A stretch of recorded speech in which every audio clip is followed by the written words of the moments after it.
Today we're going to show you the steps you need to take as a homeowner to turn on your sprinkler system. Step 1, inspect your backflow preventer. Step 2, close all valves on the backflow preventer.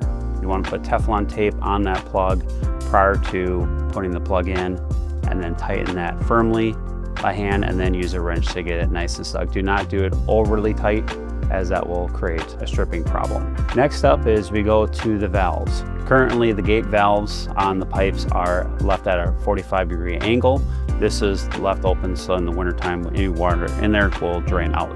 Now what we want to do is we want to make those valves parallel so that way there's good water flow.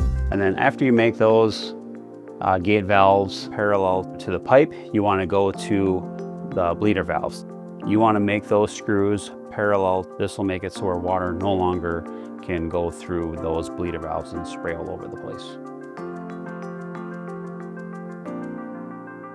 Next up is go into your basement and locate the water supply to your sprinkler system, and then open it up.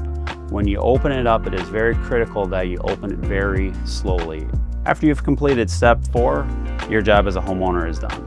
This is where we come in, going through each zone one by one to make sure all the sprinkler heads are spraying how they're supposed to be spraying. Thanks for watching, and visit us on warnersoutdoorsolutions.com for more information.